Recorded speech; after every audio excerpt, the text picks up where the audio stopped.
Joining me now, the Republican governor of Indiana, Mitch Daniels. Welcome back to Meet the Press. Chuck? All right. Well, I say welcome back because you've been here before as budget director, and in fact, it is as budget director. I want to ask you something. During your confirmation hearings, we were talking about these budget shutdowns.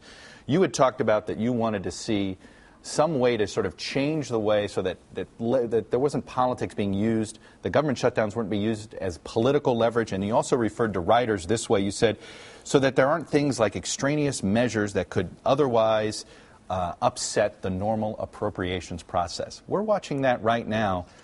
Is this the type of things you were warning about? And on these riders, are Republicans in the wrong for attaching these things right now? You probably think I'm paying more attention to this than I am, Chuck. And your memory's a little better than mine. But yeah, I think probably as a general rule, it is better practice to do the people's business, try to concentrate on making ends meet, which Washington obviously has failed to do for a long time, and have other policy debates in other places if you can. So your advice to Speaker Boehner would be, you know what, we've made some political points here, but take these riders out. Take these political, save it for another part of the discussion. He doesn't need any advice from me, but I would simply say this. The financial and fiscal problems facing this country are of a level that I believe threatens not just our prosperity, but the survival of our republic. And really, I'm hoping that the Congress and the administration will engage very seriously. I mean, to see them arguing over nickels and dimes like this is, especially from the vantage point of people who are making big changes to make ends meet in state houses, seems it's almost comic. I want to go to the debt ceiling, because in the first time you were on Meet the Press, you were asked about the debt ceiling, the fact that it needed to be raised. This was in June of 2002. You said it's a responsible government, what a responsible government must do, and you said, you know what, it's really a housekeeping matter. That's about to come up in about 6 to 8 weeks. We don't know the exact time when it's going to happen here. Do you still think it's a housekeeping matter? Well, less so now that we've doubled and we're on our way to tripling the national debt. And so it's a heck of a lot more serious than it was back then. But it is certainly true that these debt ceilings are rearview mirror exercises and paying for the, as I would see it, excesses of recent years. And at some stage, you have to do it and honor the country's obligations. But I definitely think in the really critical fiscal corner we've painted ourselves into, it's entirely appropriate to use that moment to surface these issues, and I hope for some leverage to get some real change, not just cosmetic. Did your former boss, President Bush, make a mistake about not trying to pay for the wars in some form or another, asking for some temporary tax hikes if necessary to pay for the wars, or to pay for the prescription drug benefit? Because obviously you were there when the debt also went up, when the deficit went up, and it was because, among other things, those two things were not paid for. Yeah. Well, we'll never know. If you'd done that and you'd hurt the economy, you'd have had less revenue than you expected, maybe less than you had anyway. You know, by 2007, the deficit was tiny compared to now. It was well under 2% of GDP. So we would love, wouldn't we, to be back to that level now. So, but you're an executive now. If you believe in paying for things, if you are going to offer something, you should pay for it. Yeah, don't offer what you can't pay for. That'd be a good principle to return to. So the prescription drug benefit probably shouldn't have been offered without being paid for. Well, it's cost a whole lot less than anybody thought, but it is part, there's no question, it is part of the biggest problem we face, which isn't even these massive annual deficits we're running.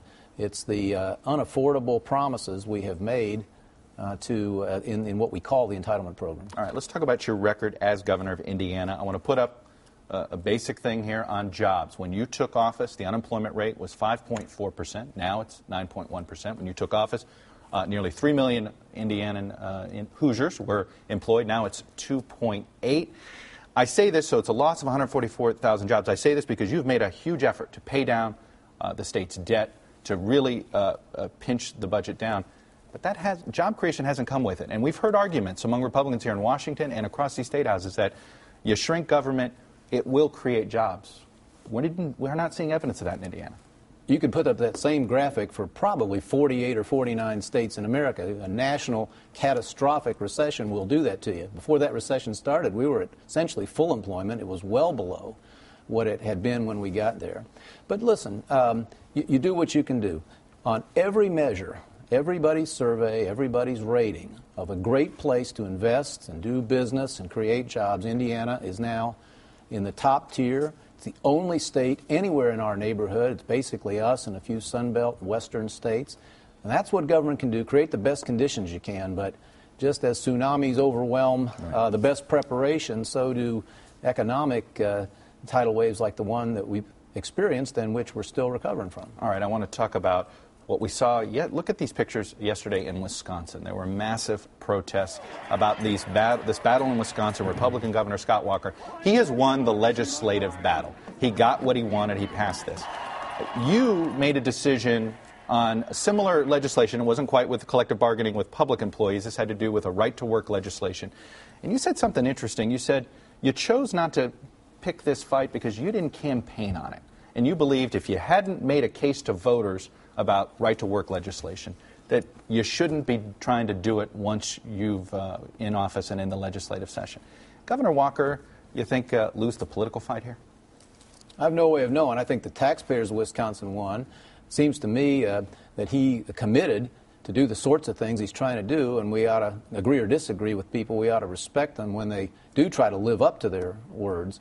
But he didn't campaign on the collective bargaining aspect of this. He campaigned on asking public employees to contribute more, but he didn't campaign on that aspect. You think that was a mistake?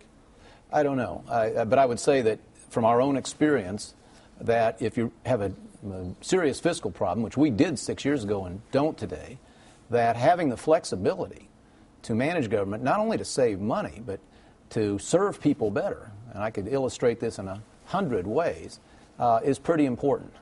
Before we discontinued government union collective bargaining in Indiana, you really couldn't make any of the changes. Do you not believe in collective bargaining? I do believe in collective bargaining in the private sector, but only within very... You don't believe public employees should have it? Don't take it from me. Mm-hmm. Some of the greatest defenders and champions of labor, Samuel Gompers, George Meany, Franklin Delano Roosevelt, said it had no place in government. Now it's there now in a very big way, in I think, a very cynical fashion. It tilts our politics. Right. And so I think there are very serious problems with it. But, I would just say it's not just about saving money. The Indiana experience says it's also about serving the public better. All right. I want to move to presidential politics a little bit in the Republican Party. Oh, do we have to? Mm-hmm. We'll twist your arm. We'll talk about that. I mean, somebody's been twisting your arm, clearly, there. I want to go to your comments about calling a truce on social issues. One thing that's happened with your comments is that it's certainly made some folks pay attention. This week in Iowa, you had a few critics about calling for a truce on social issues. Take a listen. Some have suggested that we call a truce on the social and moral issues. I don't know about you, but I seem to remember Ronald Reagan fighting and winning the Cold War at the very time that he was restoring values and growing the economy. These moral issues that everyone says, oh, maybe we should set to the side and have a truce on. You can't. It is who we are. It is the purpose of our country. Look, you have a great political mind. You were in the political shop in Ronald Reagan's presidency. Let's be purely pragmatic here. Can a Republican running for president not ignore social issues and succeed in Iowa and South Carolina? I don't know. I don't sit around calculating the political pluses and minuses of every little word I utter. I've just sort of tell people what I think makes sense, and I'm prepared to respect disagreements. I don't have any disagreements with these folks. I happen to share their views, and I respect their passion. Some of it, however, Chuck, comes to this. Are you more committed to results or to rhetoric? And in pursuit of the results that matter, that I think are fully consistent with a commitment to limited government and individual liberty and freedom in this country, I think we're going to have to do some very, very big things. We're going to have to make changes, at least moving forward, that will permit us to maintain a growing economy and the American dream of upward mobility for folks at the bottom.